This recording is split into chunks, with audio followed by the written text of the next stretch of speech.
दिन अचानक से पाप्ती की तबीयत बहुत खराब हो जाती है। वो कहते हैं I want that girl admitted now, और ये कहकर बड़े डॉक्टर चले जाते हैं। नगर पाठ के लेखक कौन है? तो सुजाता है। कैसे याद रखेंगे? तो आपको एक ट्रिक याद रखना है कि नगर में सुजाता नाम की औरत 35 रुपये लीटर तेल बेचती थी। तो सुजाता नाम की औरत तेल बेचती थी, इसलिए इस पाठ के लेखक सुजाता हो जाएंगे। और सुजाता का पूरा नाम एस रंगराजन है। इसको भी हम लोग कैसे याद रखेंगे? तो याद रखेंगे कि तेल बेचकर हम लोग राजा हो जाएंगे, इसलिए सुजाता का पूरा नाम एस रंगराजन है। और जन्म 1935 में, क्योंकि सुजाता 35 रुपये लीटर तेल बेचती थी, इसलिए जन्म 1935। नगर कैसी कहानी है? तो तमिल कहानी है। कैसे याद रखेंगे? तो सुजाता तेल बेचती थी, तो त से तेल, त से तमिल। और नगर कहानी के अनुवादक के ए जमुना है। ये कहानी है मुन्ना पटीट नामक ग्राम की। इस ग्राम में वल्लीरे अम्माल और उसकी 12 साल की बेटी, जिसका नाम पाप्ती था, वो लोग साथ में रहते थे। एक दिन अचानक से पाप्ती की तबीयत बहुत खराब हो जाती है। उसे काफ़ी तेज बुखार आ जाता है।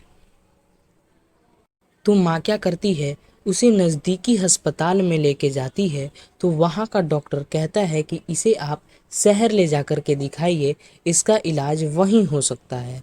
तो माँ क्या करती है, माँ बस पकड़ करके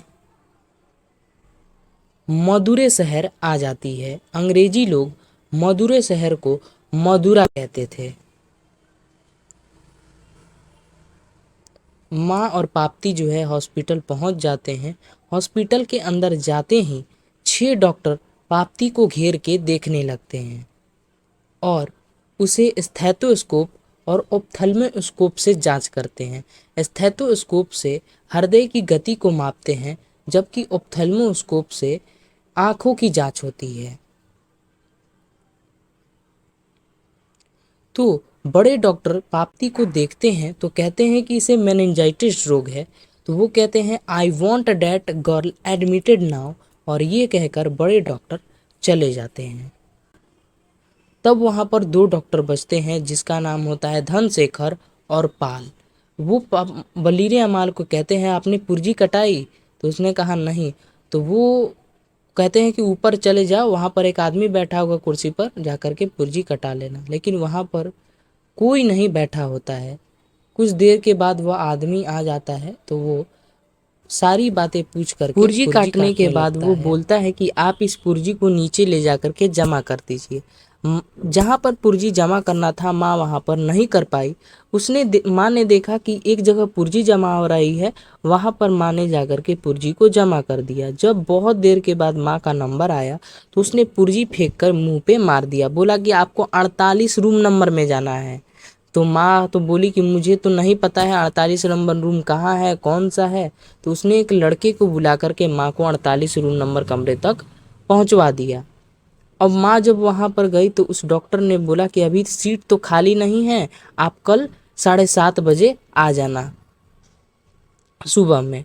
तो माँ जो है जब जा रही थी अपने पाप्ती के पास, तो वो रास्ता भूल जाती है। जैसे तैसे करके वो पाप्ती के पास पहुंचती है, उसको नज़र आ जाता है।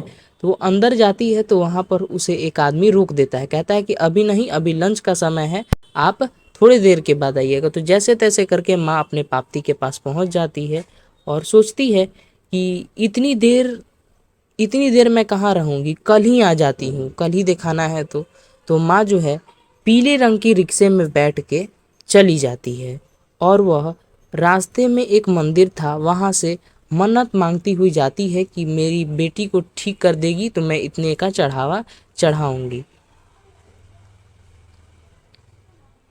तो बड़े डॉक्टर जो हैं वो पाप्ती को खोजने लगते हैं और सभी डॉक्टर से कहते हैं वो लड़की कहाँ गई, क्या तुमको पता नहीं है? तो कहते कि नहीं, शायद वो लोग चले गए होंगे। अरे उसके खोज के ला, वो कल तक तो जिंदा नहीं रहेगी, मर जाएगी वो बेचारी। तो काफ़ी जगह डॉक्टर खोजने लगते हैं और बाद में वो लोग कहते हैं कि वो तो चली गई। वो आशा करता हूँ कि आप लोगों को ये कहानी काफ़ी अच्छा लगा होगा। अगर अच्छा लगा हो तो लाइक कर दीजिएगा और चैनल बनाए हो तो सब्सक्राइब कर दीजिएगा। मिलते हैं अगली वीडियो में, तब तक के लिए बाय बाय, जय हिंद। हाँ, और